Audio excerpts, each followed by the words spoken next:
bom senso predomine, né, nesse caso, e que o autódromo seja construído num local que cause menos impacto ambiental e que isso sirva para chamar atenção para essa espetacular área que milagrosamente sobrou naquela área muito degradada da cidade, na beira da Avenida Brasil. É surpreendente como sobrou uma área daquela, e que se pense então no uso adequado, conciliando o uso pela população, porque na realidade, se nós pensarmos nos 200 hectares de Deodoro, existe um anel em torno da floresta mais degradado, que pode ser utilizado no nosso ponto de vista para ciclovias, quadras, áreas de lazer, gramados, tal. E a área central, né, com a floresta mais preservada, que você poderia pensar realmente com manter a cobertura florestal ali. Tá? Então, basicamente é isso, esclarecendo então que fomos convidados ou convocados pelo Ministério Público, cumprimos nossa função, com frequência somos convocados a dar ponto de vista técnico em relação à área de fragmentos florestais, inclusive pelo próprio INEA, que nos convoca com muita frequência para dar esse tipo de parecer. E acredito que tenhamos contribuído, e podemos contribuir mais, se assim for necessário, para melhor esclarecer, o melhor conhecimento daquela área.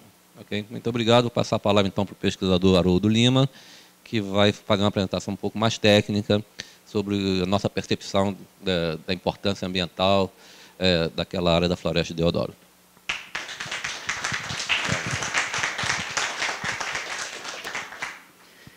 Obrigado. Inicialmente, gostaria de agradecer o convite pelos organizadores. Tá, eu passo. Organizadores do evento. Como bem sabe o Abílio, além de o Jardim Botânico, alguns pesquisadores do Jardim Botânico, além de atenderem a solicitação do Ministério Público quanto a um relatório com parecer sobre a área, ele, na primeira hora, ele também não só aderiu, como se engajou nesse esforço da sociedade de articulação em defesa dessa área. Porque o Jardim Botânico tem... alguns pesquisadores têm um envolvimento já antigo, mais de 20 anos nessa área, e têm realmente levantado a bandeira para a conservação dessa área. Apesar das dificuldades, nós temos levantado alguns dados sobre a área e que vão ser apresentados aqui, que foram reunidos principalmente por esse grupo de pesquisadores. Mas, de uma forma geral, essa ideia de proteger essa área tem sido encampada, em grande parte, pelos pesquisadores do Jardim Botânico nesses últimos tempos. Então, falar, evidentemente, sobre Camboatá, o que nós vamos tentar mostrar para vocês aqui é que, dentro de que contexto a gente precisa pensar essa área, para, então, apontar a relevância, sua relevância ambiental, e, no caso aqui, com um enfoque na sua composição florística, na sua diversidade de plantas. Né? É claro que, ao falar nisso, a gente tem que contextualizar isso dentro de o que nós sabemos hoje sobre Mata Atlântica, uma antiga floresta que cobria grande parte dessa sudeste, sul e nordeste brasileiro junto ao litoral e que hoje está reduzido a uma porção mínima da sua área original.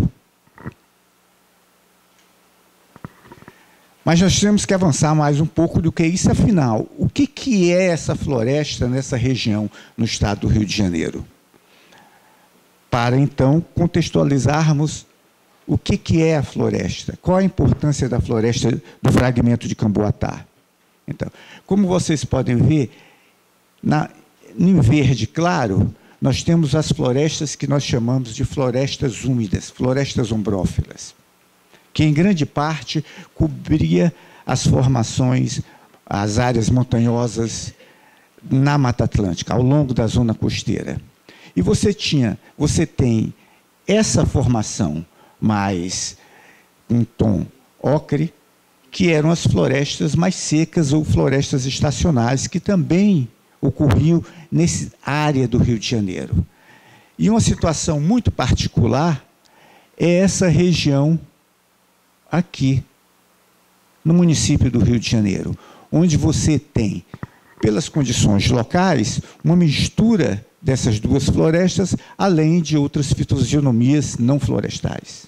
Isso é muito importante, já de início, contextualizar, em termos fitofisionômicos, o que é essa floresta no Rio de Janeiro e na qual nós temos um remanescente, que é a floresta de Camboatá. Evidentemente, tão importante... Então, você passa para mim, por favor. Então, anterior. Tá. Então, tão importante quanto essa cobertura vegetal dessa região, nos mostra também esses domínios geomorfológicos, mostrando que, nessa porção do município do Rio de Janeiro, o que nós temos são formações, grandes domínios, principalmente formando pelos maciços da Tijuca, da Pedra Branca e do Jericinó-Mendanha. E a floresta, então, cobre principalmente as variações nas fisionomias da vegetação são impostas principalmente por esse conjunto geomorfológico de origem bem distinta. Isso também se apresenta na compartimentação da paisagem, onde você pode ver que esse relevo imprime uma particular diversidade fisionômica na região, imprimindo a paisagem quase que em um ambiente muito restrito, uma grande diversidade de paisagem. O outro, por favor. Vai para baixo, isso. E essa área aí, no passado, realmente era coberta, como vocês podem ver por essas duas imagens, por trechos na Baixada de Restingas, florestas encostas, florestas de baixadas, né?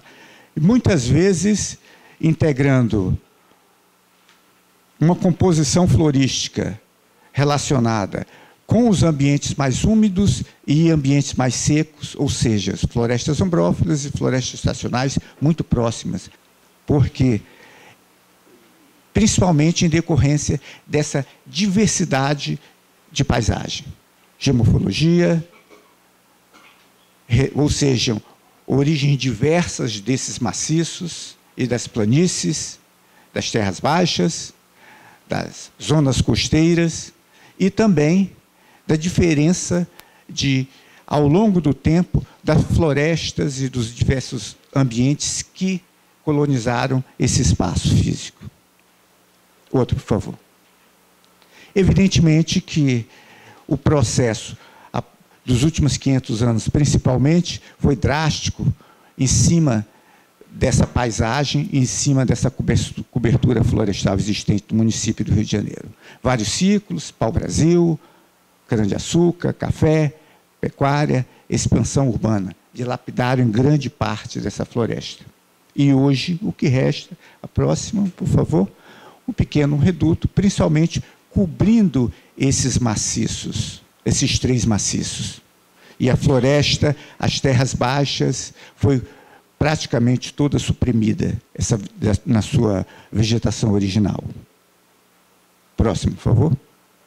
Só para vocês terem uma ideia, hoje, cerca de 28% da cobertura florestal remanescente, o restante ou é área urbana ou área agrícola, grande parte é de vegetação degradada, com cerca de 1% nessa proposta da Secretaria de Meio Ambiente, no mapeamento e na quantificação da vegetação no município do Rio de Janeiro. Já realça a importância desses fragmentos florestais no município do Rio de Janeiro. Próximo, por favor. E é nesse contexto que nós temos aquele pequeno fragmento apontado ali como campo de Camboatá, né, que tem a sua grande relevância, principalmente porque ele está situado geograficamente em uma região entre esses fragmentos, entre esses maciços, cobertos de vegetação florestal, numa matriz de cerca de 70% de área urbana ou de agricultura. A próxima, por favor.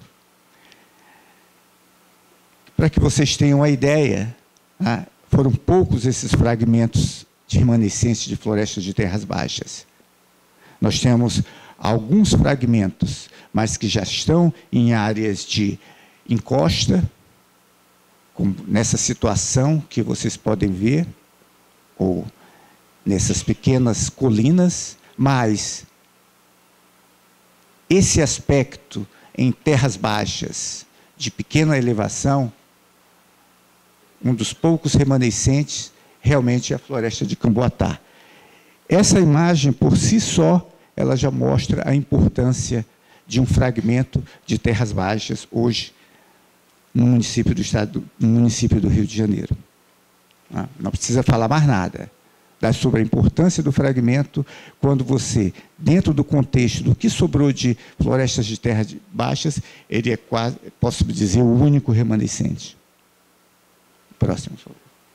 É esse aí, uma estimativa de uma área total de 201 hectares, 202 hectares, com vegetação arbórea em torno de 57%, né?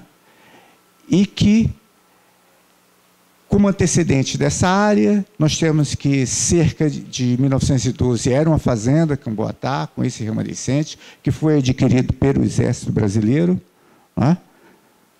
Portanto, a partir da compra pelo Exército Brasileiro, essa área manteve-se mais ou menos intacta, como campo de prova, mas a vegetação manteve-se como em 1912, não há relatos de atividade de supressão de floresta na área, apenas a construção dessas áreas físicas, portanto, a área não é secundária, nunca foi completamente suprimida, mas sim é uma área de floresta degradada.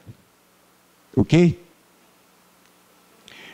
Como os outros antecedentes, nós temos a explosão do Paiol em 1958, que causou vários problemas na área, e que ainda hoje entra em discussão, mas que não causou grandes danos ambientais à vegetação e à redução de área florestal. Nós podemos perceber na área que temos áreas onde essa explosão foi danosa, mas que a regeneração natural deixou quase que imperceptível esses trechos onde ocorreram as explosões. Claro, evidentemente, falando aqui, onde dentro da possibilidade de acesso à área.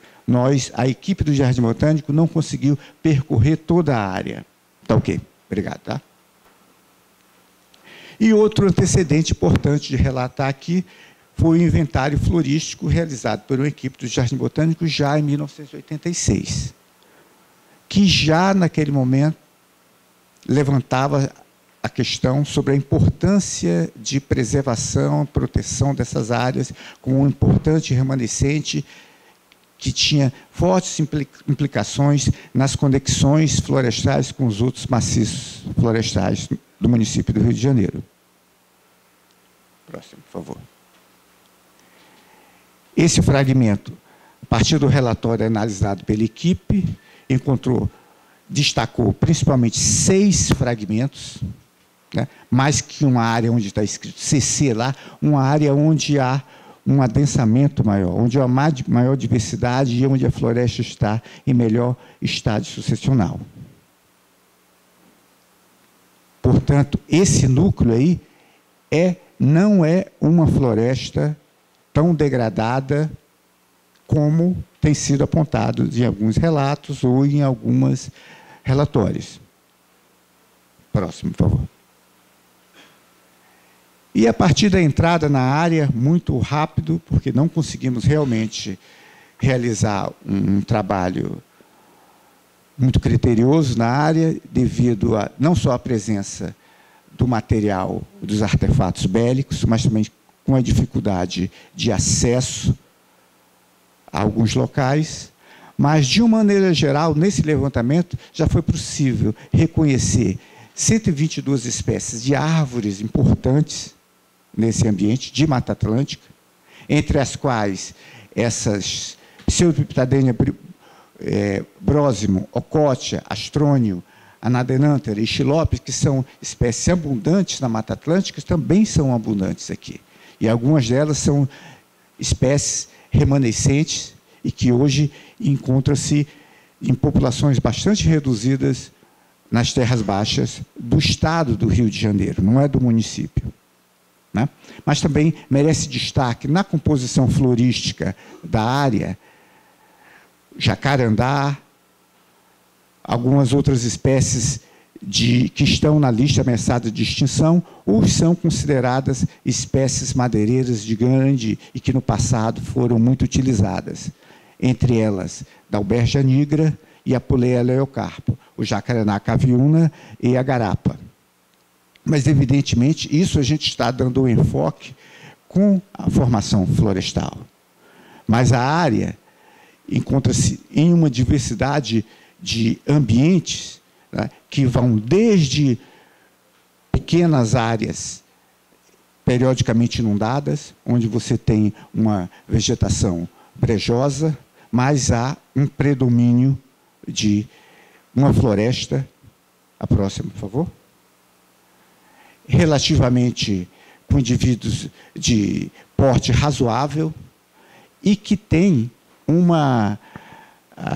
vamos dizer, uma densidade de indivíduo por hectares, a partir desse estudo da caracterização fisionômica, florística e da estrutura, cerca de 1.053 indivíduos por hectares. Isso, como o Rogério levantou, dá uma cerca de 200 mil árvores no fragmento.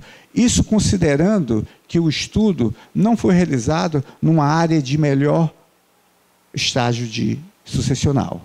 Foi uma área em razoável estágio sucessional e que foi preciso acessar e aplicar a metodologia de inventário. Isso mostra que um fragmento em mata de baixada, mata de terras baixas, hoje, no município do Rio de Janeiro, com essa quantidade de árvores, nós não vamos encontrar, além do fragmento de Camboatá. A área basal, reforçando a importância da área também, a área basal, que é o volume de madeira nos troncos existentes na área, e que tem sido um atributo que tem servido para comparar a qualidade de florestas, mostra que, apesar de que a área basal no Camboatá não ser tão